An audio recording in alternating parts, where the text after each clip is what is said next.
Right sir, ఇక పరిపాలనకు సంబంధించి వస్తే ఇక నిరుద్యోగులది అంతా పక్కన పెడితే రేవంత్ రెడ్డి గారి పరిపాలన 7 నెలలు అయిపోయి 8వ నెల నడుస్తూ ఉంది. అంటే ఎలా ఉంది, మీకు సంతృప్తినిచ్చిందా? ఎందుకంటే గతంలో కూడా మీరు మాట్లాడారు 1-2 సార్లు సమయం ఇద్దాం వాళ్ళకని చెప్పేసి, మన ఇంటర్వ్యూలో కూడా మీరు 1-2-3 సార్లు మాట్లాడారు. కొన్ని ఇష్యూస్ వస్తూ ఉన్నాయి, ఇన్స్టెంట్గా కొన్ని వస్తూ ఉన్నాయి, కొన్ని తాత్కాలికమైనటువంటి సమస్యలు వస్తూ ఉన్నాయి పరిపాలనకు సంబంధించి.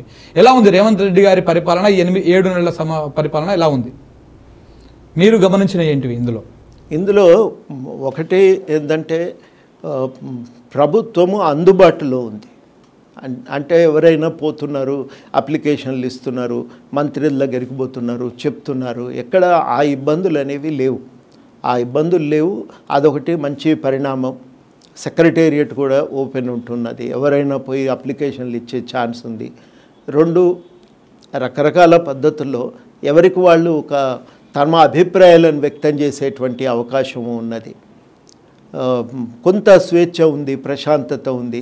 ఇవన్నీ కూడా చాలా కీలకం. నిత్యము వేధింపులు మేము చూసినాం, ఎన్నిసార్లు అరెస్ట్ అయినాం. నా మీదే ఒక 6 కేసులు ఇప్పటికీ కోర్టుల్లో నమోదై ఉన్నాయి. ఆ కేసుల చుట్టూ మేము తిరుగుతూ ఉన్నాం. ఎన్నడూ ఇంట్లోకి వెళ్ళి బయటికి అడుగు పెట్టంగానే అరెస్టు చేసినారు. ఇవాళ అట్లాంటి పరిస్థితి లేదు. అరెస్టులు లేవంటారా? ఎక్కడ ముందస్తు అరెస్టులు ముఖ్యమంత్రి గారు పోతుంటే ఏ ప్లేస్ లో అరెస్టులు లేవంటారా? నేను అనేది ఉండొచ్చు. మొన్నగాక నిన్న ఈ ఇబ్రహీంపట్నం దగ్గర ఇప్పుడు నువ్వే మాట్లాడితే మొత్తం మాట్లాడలేదు. మీరు అడిగిన దానికి నేను చెప్పినాక మీరు అడగాలి. లేవు ఇప్పుడు మున్పట్టి స్థాయిలో, మున్పట్టి రకంగా ఇప్పుడు వేధింపులు అనేవి లేవు. వేధింపులు తగ్గినాయి.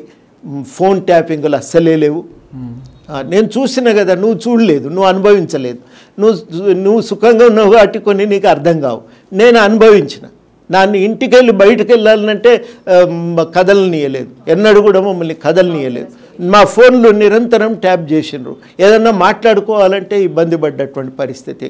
మా వెంట ఉన్నటువంటి వాళ్ళని రకరకాలుగా వేధింపులకు గురి చేసినారు. సంస్థను నడపనీయలేదు. రాజకీయ అభిప్రాయాల వ్యక్తీకరణకు అవకాశమే లేదు. అది ఆ వేధింపులు ఎక్కడనండి? మీరు అవి చూడలేదు.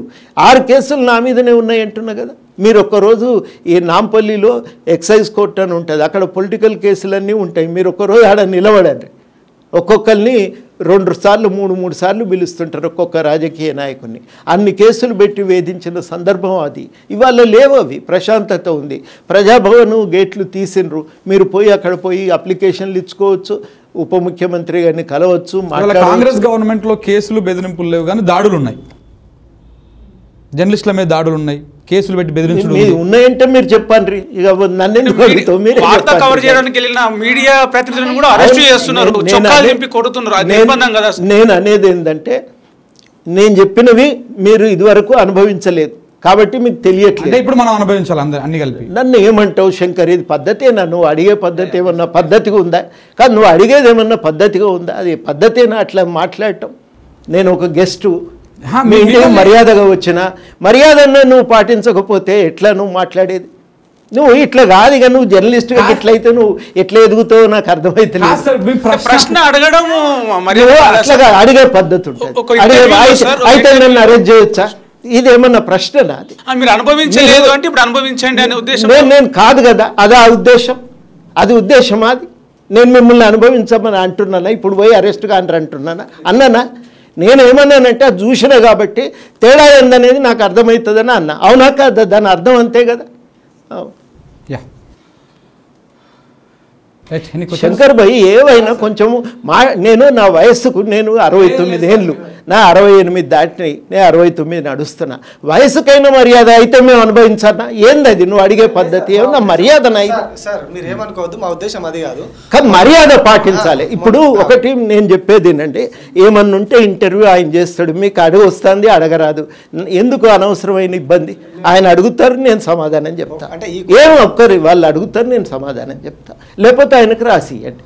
అట్లేం లేదు సార్, పరిపాలన గమనించలేదు. అంటే రేవంత్ రెడ్డి గారి పాలనలో పద్ధతి ఏంటంటే చాలా కీలకం. వచ్చే ముందే నన్ను కొంతమంది హెచ్చరించారు కూడా, చాలా కష్టపడి ఎందుకు పోతున్నావు అని.